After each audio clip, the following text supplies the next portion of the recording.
Hello, my name is Steve Kern. I'm going to talk on the creator of the Starship Project Manned Spacecraft Design concept. Today I am going to talk about armor structure.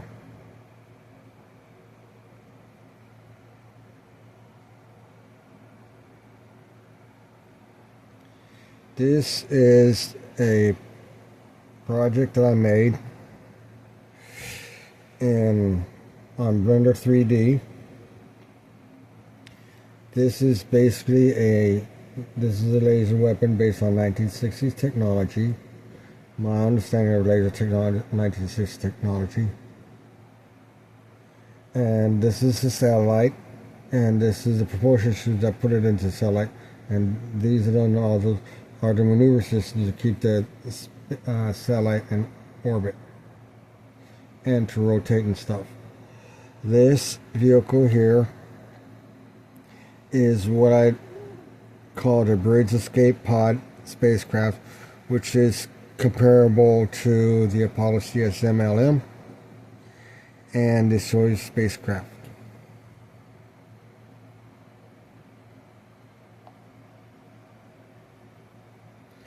This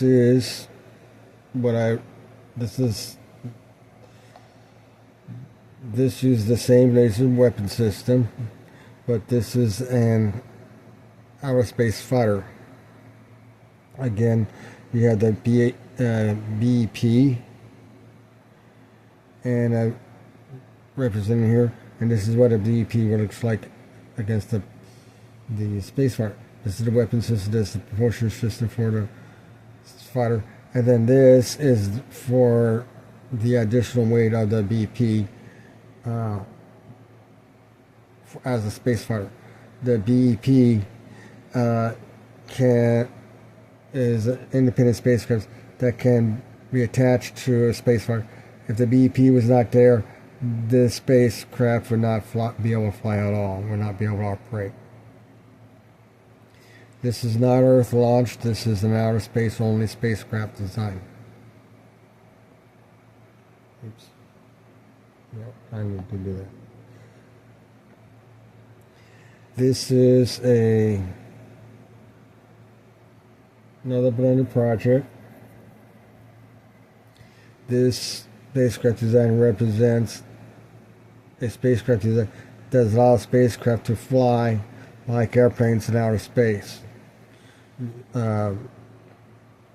This is what's needed to have airplanes, spacecraft fly like airplanes in outer space, and how the propulsion system has to look in order to get that realistic. Otherwise, you need the standard spacecraft design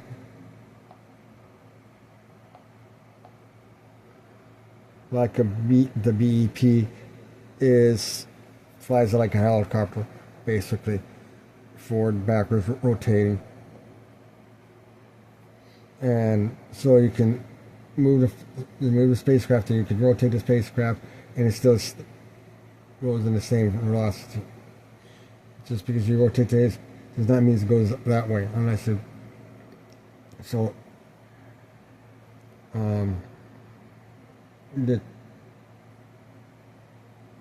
okay, so basically, what we got here, based on my understanding of 1960s laser technology, you needed a 20-foot room to house the laser gun, the laser itself. And then you need another 20-foot room to house the chemicals that was necessary to make the laser. And then you need a 20-foot room for the power plant, which I am going to assume is a nuclear power plant. And then you need another 20-foot room as a control center for all of that to happen. So that's what that looks like. 20 feet by 20 feet by 20 feet. XYZ.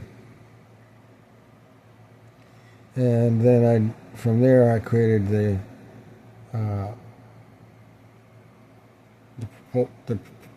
the propulsion system, the propellants and the engine modules. and I have 4 engines operating, pushing this thing forward.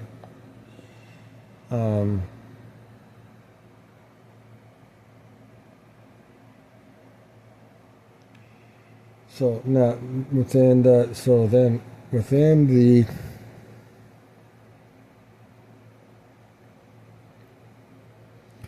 you have the room itself, which is a 20-foot by 20-foot area, and then you have a 1-foot spacing between each of the rooms.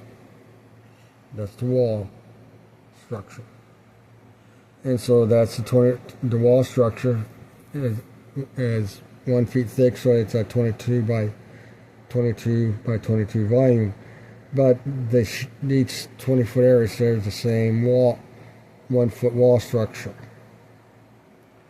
On top of that, you have what is the armor structure to hold the wall structures together. So the wall structures on each of the room would be considered the module structure, and then what holds all the module structures together is the armor structure.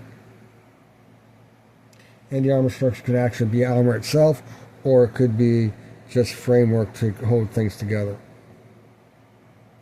And same thing with a module structure. It could be just a frame structure, or with an interior wall, or with the interior wall to help, and then the frame structure to contain everything. Or could it be just a plain old exoskeleton framework?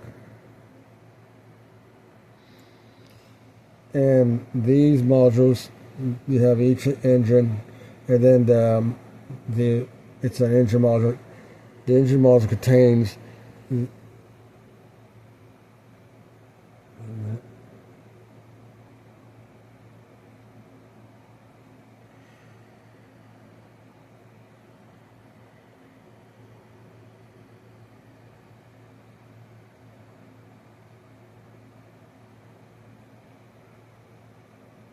okay. The engine module contains all the engines and the fuel modules. You have the fuel tanks, and you have the fuel modules inside, and you have the engine modules on top, outside of the structure. And the engine modules encases the entire engine, and the exhaust comes out from the thing, and it serves as an armor structure to protect all of that.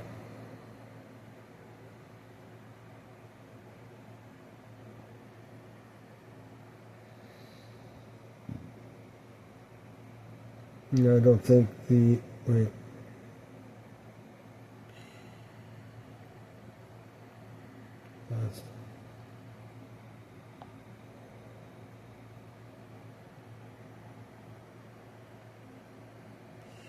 And so that's the armor structure theory.